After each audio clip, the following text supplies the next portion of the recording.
You're watching Let's Chat.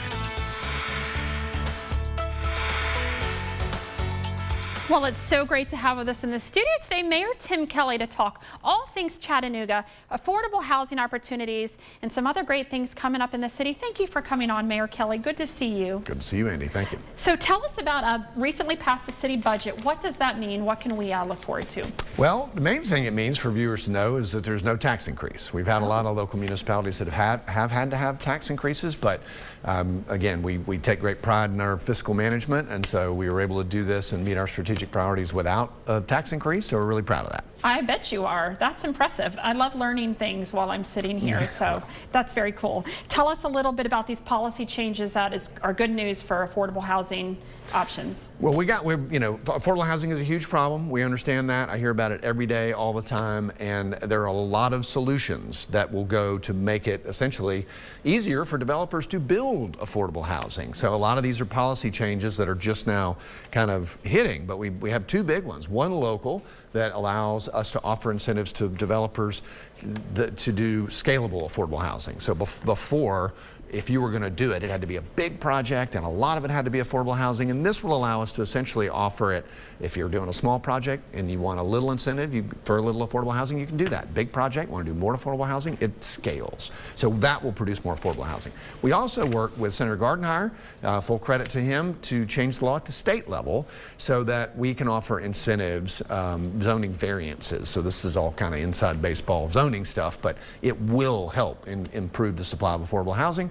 And Nicole Heyman and her team are hard at work every day on more strategies to help. When can we expect these options to be sort of built and out there available? Well, they're hitting now, but again, it takes a developer coming in and saying, hey, if you look around Chattanooga, I think what's encouraging is that you're seeing new housing going up all over the place. Oh, yes. And the general rule is if you increase the supply of housing anywhere, it's going to increase affordability everywhere. And so some of those will have affordable units, some of them will be hitting between now and the end of the year. Okay, I know this is continually the top of your constituents' concerns, so I'd love to follow up with that. It's very interesting. Yeah, we'll keep talking about it. Sure. So 423 Chain Breakers, tell us a little bit about this. Well, this is an innovative program that we started in our Office of Community Health with Chattanooga Police Department, really to try to look at the root causes of crime and interrupt, particularly with young men, the cycles of violence before they get started. And so these guys, all of whom I know, have been guys who've touched the hot stove and learned the hard lesson,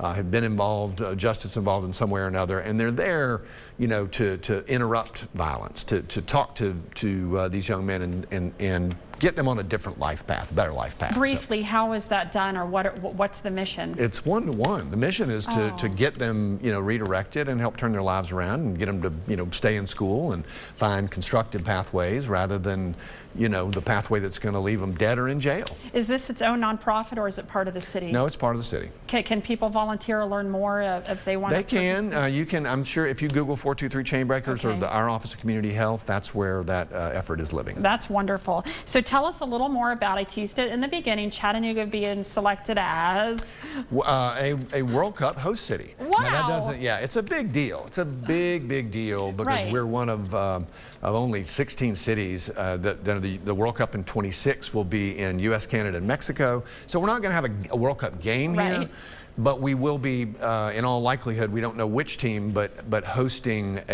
one of the national teams from the teams that qualify for the World Cup here in Chattanooga. So it's a testament to the fact that we've become well known as a soccer city on the global stage, and the economic impact will be significant. Are you personally excited about this being very a soccer excited? Very excited. I mean, look, I hope we get, obviously with Volkswagen here, we'd love to see Germany place their their team headquarters here. Okay. There's a great fit there, but again, we won't know. The teams won't know where they want to call their home bases until the draw for the tournament, which isn't until early 26. So it's very early, but again, it's going to be a big deal for Chattanooga, and it's worth noting. Like every one of these World Cup games has the viewership of a Super Bowl. And people can watch, like the public can watch in person these practices? Well, we don't know yet, right? There are a lot of rules around that. There will be, a lot of people here, depending on the nation that chooses us. All remains to be seen, but it's a great honor for Chattanooga. Well, hopefully you'll follow up with that too. That's another exciting thing I'm sure to we'll be hear hearing about. more about it. So CARTA, what's going on with CARTA? Well, you know, I think it's been well reported that CARTA is in sort of a turnaround mode. We have really great, you know, we have a lot of new board members I appointed. They have hired a new CEO, Charles Frazier, who's a brilliant guy who comes to us from Jacksonville, one of the biggest and most successful transit agencies in the country. And so they are in a, you know, a strategic pivot, and we were able to give them a little bit more money for their budget this year to help pursue some of those initiatives, and they are getting, you know, more and more creative about what they can do. I think what you're looking at there is a graduation ceremony that they've started doing for their ambassadors. These folks are really the face of Chattanooga for so many people that interact with them on our free electric shuttle. We've begun giving kids free rides to the library for reading, and you're going to see a lot more creative things out of CARTA. Can you tease that? What are some of the initiatives you're excited about? Well, again, CARTA Go is a wonderful initiative that not enough people know about. Essentially, it's like Uber, but a bus that for a flat fee, cheaper than an Uber or a Lyft, can pick you up and drop you off anywhere within a given zone. So they're doing some pilots in Eastlake right now on that initiative. Again, there was a time when we didn't believe CARTA could take kids from one place to the other, but you know, because of a federal regulation, we can and we are.